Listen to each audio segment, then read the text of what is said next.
Part 7 tidak bisa ditindas. Merasa ancaman besar saat Bianca mencoba melepaskan pegangan dari Vivian, tapi Vivian justru menariknya untuk ikut masuk ke dalam ruangan miliknya. Tiba di sana, dengan cepat Vivian mengunci pintu agar orang tidak bisa masuk untuk mengacaukan rencananya. Bianca keheranan menatap Vivian pagi-pagi sudah ingin mencari masalah dengannya. Lalu, tanpa memperdulikan, Bianca melangkah berniat keluar. Tapi sayangnya, Vivian kembali menghentikan langkahnya. "Hei, dengar ya bawahan. Kamu ngapain keluar dari mobil bos? Apa kamu sengaja mendekati pria yang jabatannya lebih tinggi? Harusnya kamu ngaca dong. Cuma office girl, jangan mimpi terlalu tinggi. Pasti kamu sengaja kan main drama di depan bos supaya bisa barengan ke kantor. Terus nanti ujung-ujungnya dia bakal perhatian ke kamu. Aneh ya, lihat perempuan tidak tahu malu. Kamu itu tidak sebanding dengan bos, begitupun dengan Ray. Aku yakin mereka berdua mau dekat sama kamu. Pasti sudah kamu perlihatkan tubuhmu ini. Iya kan?" ketus Vivian dengan sejuta ledekan darinya.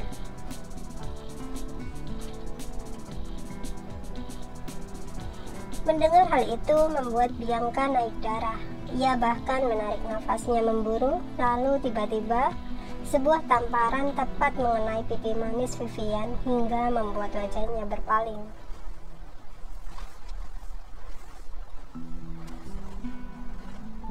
Bianca mencoba mendekati sembari menarik rambut Vivian dengan sedikit kasar. "Aku peringatkan satu hal, jangan menganggapku lemah, apalagi bisa kamu tindas. Tidak semua peran utama itu harus mengalah. Kau ingat itu. Dan satu lagi, aku tidak sekotor dirimu. Aku tidak meminta mereka memberikan perhatian padaku, melainkan mereka sendiri yang mau."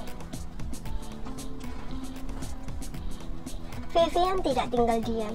Ia membalas tarikan rambut Bianca hingga gadis itu meringis kesakitan. Mereka bahkan sama-sama menarik rambut sembari menatap satu sama lain dengan tatapan tajam seperti ingin membunuh. "Berani sekali kau menamparku, Bianca. Apalagi kalau bukan karena dirimu kotor. Makanya kamu bisa berdekatan dengan pria-pria hebat, bahkan kekasihku lebih perhatian padamu. Kamu ular, di luar saja kamu terlihat begitu lembut. Tapi sebenarnya kamu wanita menjijikan. Jika kamu berani melawanku, maka kita lihat saja. Aku pastikan akan mengibarkan bendera perang untukmu," ancam Vivian dengan tegas. "Ya, silakan. Kamu jual, aku beli. Jangan kamu pikir statusku bekerja di sini sebagai bawahan takut padamu. Tentu saja itu salah besar. Ingat Vivian, aku tidak akan terpedaya dengan ancamanmu. Jika kamu berani menindasku, maka itu semua akan kembali padamu. Ya sudah, sepertinya basa-basi tidak ada artinya, sudah cukup. Daripada semua orang mengetahui bahwa drama kita bisa begitu menyenangkan. Kalau begitu, lepaskan tanganmu, sekretarisnya bos." Setelah mengatakan itu, Bianca melepaskan tangannya dari rambut Vivian. Begitupun ia mencoba menarik tangan Vivian dari rambutnya. Hingga akhirnya ia memutuskan untuk keluar dari ruangan itu. Dengan begitu kesal, Vivian menatap kepergian Bianca seperti ingin membunuhnya. Ia bahkan mendudukkan dirinya dengan cepat sembari mengatur nafas yang tidak beraturan. Benar-benar tidak bisa dianggap sepele. Wanita itu berani denganku. Dia bahkan menjawab ancamanku. Lihat saja, aku pasti akan membuktikan ancaman itu, Bianca. Kamu salah pilih lawan untuk berperang, gumam Vivian. Di luar ruangan, Bianca berjalan ke arah tempatnya bekerja. Ia masih memikirkan semua yang sudah terjadi antara dirinya dengan Vivian. Hatinya gelisah sampai membuat jalannya tidak fokus. Ia bahkan menabrak seseorang hingga membuatnya ikut-ikutan terjatuh bersama dengan orang tersebut. "Duh, lagi-lagi aku ceroboh," batinnya. sembari berusaha bangkit tanpa melihat orang tersebut. Saat itu juga Bianca berdiri, namun tiba-tiba orang itu memberikan pelukan padanya begitu erat. Sontak Bianca kaget hingga membuatnya menjauh. Seseorang itu merasa aneh menatap Bianca menjauh. Lalu ia bertanya, "Woi, lo udah lupa sama gua?"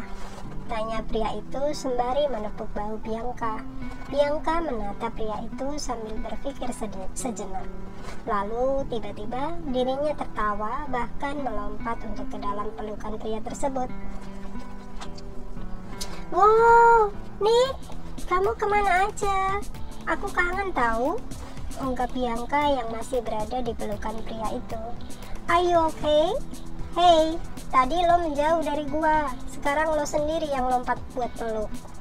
"Duh, kangen banget ya, sampai nggak dilepas," sahut Nick sembari membalas pelukan dengan mengusap kepala Bianca. Bianca tidak membalas, justru ia masih terus berada di dalam pelukan pria itu.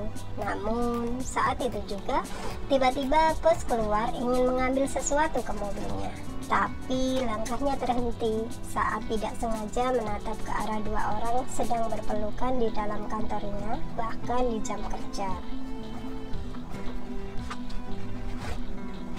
Benny pun berdiri tidak jauh. "Waktunya kerja, bukan pacaran di kantor saya," ucap. Usai mengatakan itu, ia langsung pergi tanpa menunggu jawaban, meskipun Bianca bersama Nick terkejut mendengarnya. Dengan cepat, Bianca bersama Nick melepaskan acara kangen-kangenan. Lalu Bianca menarik tangan Nick untuk diajak ke dapur supaya lebih aman untuk mengobrol.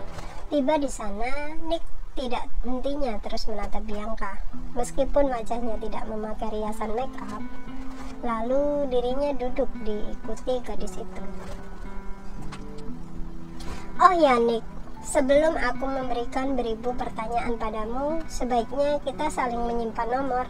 Aku tidak mau kehilangan sahabatku lagi," perintah Bianca sembari mengeluarkan ponselnya. Namun, justru berbeda dengan Nick. Ia malah tidak peduli dengan perkataan Bianca. Justru ia sibuk menatap ke arah wanita itu.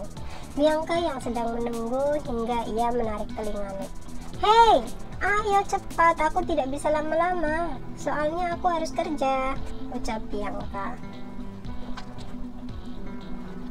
"Oh, baiklah. Sini berikan ponsel biar gua yang masukin nomornya.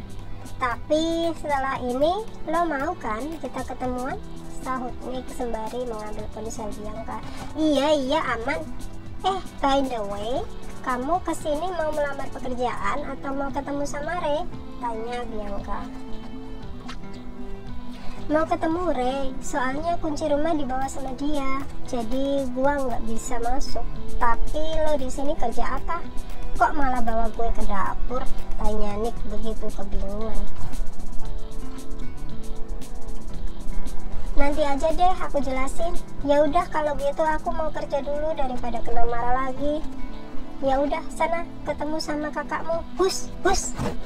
Dengan sedikit lelucon yang disengaja Bianca mengusir Nick, hingga membuat mereka tertawa. "Dasar kamu ya, gadis nakal, kayak gua kucing aja. Ya sudah, gua pergi dulu ya," sahut Nick sambil mengacak-acak rambut Bianca. Bianca membalas dengan senyuman serta mengacungkan jempolnya. Namun saat Nick ingin keluar, tidak sengaja ia berpapasan dengan seseorang yang sudah menjadi mantannya. Selama kurang lebih 7 bulan berpacaran, meskipun mereka sempat LDR-an selama 2 bulan. Tatapan mereka bertemu, dan saat itu juga Andin yang sedang membawa gelas minuman hingga terjatuh tanpa ia sengaja, dan membuat mereka terkejut, termasuk Bianca.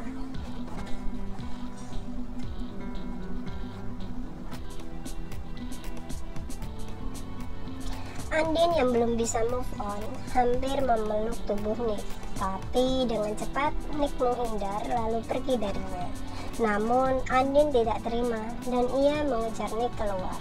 Bianca yang dari tadi menjadi penonton hanya bisa tercengang menatap ke arah teman barunya serta sahabatnya tersebut. Ia merasa heran hingga ia berpikir keras, apa mungkin Andin adalah mantannya Nick? Tapi kenapa Nick tidak pernah cerita kalau dia pernah memiliki hubungan dengan wanita itu? Berarti begitu banyak kisah yang telah aku lewatkan setelah kepergian Nick dulu. Ya sudahlah, aku lebih baik fokus bekerja, batin Bianca. To be continued.